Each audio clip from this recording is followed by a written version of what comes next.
Vamos Pedro Brigger, desde otro punto de esta ciudad de San Pablo. Efectivamente, como ustedes decían, una de las características de San Pablo es ver mucha gente en las calles durmiendo, y por eso el discurso de Lula fue tan fuerte respecto de la pobreza y darle de comer a la gente. Ustedes hablaban de encuestas. Vamos a hacer algo absolutamente aleatorio, como hacía Daniela también en Brasilia, que es preguntarle a la gente que está caminando por acá qué es lo que va a votar. Acá Ricky Zárate me va a acompañar. Buenas noches. ¿Lula o Bolsonaro?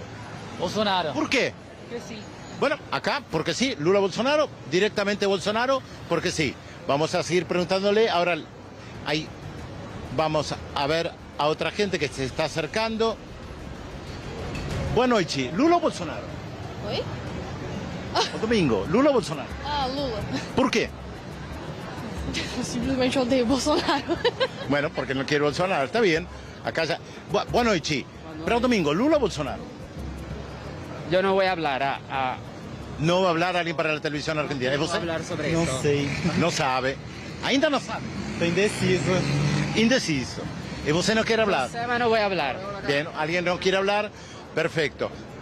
Vamos a ver, acá hay gente con calcomanía, que seguramente con Lula vamos a preguntarle. Disculpe. O Domingo, ¿Lula o Bolsonaro? Lula, ¿Por qué? porque é o melhor pro Brasil. ¿Qué você acha de Bolsonaro? Eu acho ele despreparado. ¿Y usted? Acá tiene la calcomanía de la que tanto les hablamos, que tanta gente tiene calcomanías que vemos por la calle. Lo decía Daniela también en Brasilia, es una de las características. Ahora, ustedes también decían qué va a pasar el domingo a la noche, si Bolsonaro va a reconocer una derrota o no. Hoy estuvimos hablando con Celso Amorim, ex ministro de Defensa, ex canciller de Lula da Silva, conoce las Fuerzas Armadas de adentro, y le preguntamos justamente cómo podían llegar a reaccionar las Fuerzas Armadas. Veamos lo que dice Celso Amorim. Y para muchos el gran temor es que si Bolsonaro pierde, puede haber un golpe militar, puede haber un movimiento dentro de las Fuerzas Armadas. ¿Cómo ve usted qué pasa dentro de las Fuerzas Armadas y los militares? Bueno, primero es necesario distinguir las Fuerzas Armadas de los militares como corporación.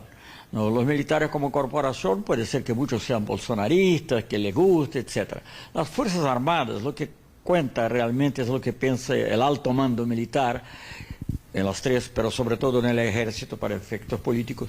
Y en eso, digamos, hay una visión institucional más fuerte. Entonces, tengo confianza que las Fuerzas Armadas van a respetar lo que sea el resultado de la elección. ¿Cómo logró Bolsonaro tener tanto apoyo dentro de las Fuerzas Armadas, tener generales con él, incluso candidatos importantes? Sí, es una cosa curiosa, pero es muy curioso porque su candidato a vicepresidente es un general, pero está oculto, nunca habla, es distinto de Alckmin, que es el vice muy distinto de Lula, es casi como si fuera algo inexistente. No, logró porque, bueno, ahí había un sentimiento, digamos, de los militares de participar nuevamente, de tener cargos, ventajas, en algunos casos ventajas personales, pero muchos de ellos se dejaron llevar por ese lado, tener cargos políticos. Nunca hubo tantos militares en cargos civiles cuanto ahora, ni mismo en el gobierno militar. Esa es la distinción. Yo fui presidente de Embrafilme, en el gobierno de Figueiredo, conocí a los ministros. Todos los ministros de Figueiredo eran mejores que los ministros de Bolsonaro, y había menos militares. Entonces, eso creo que ha sido una cosa que fue tratando de cooptar, algunos na base del conocimiento personal, la tentación de grandes empresas, trabajar en grandes empresas, como se sabe, algunas estatales. Eso todo les llamó. Pero creo que muchos de ellos, incluso de los que trabajaron, quedaron muy decepcionados.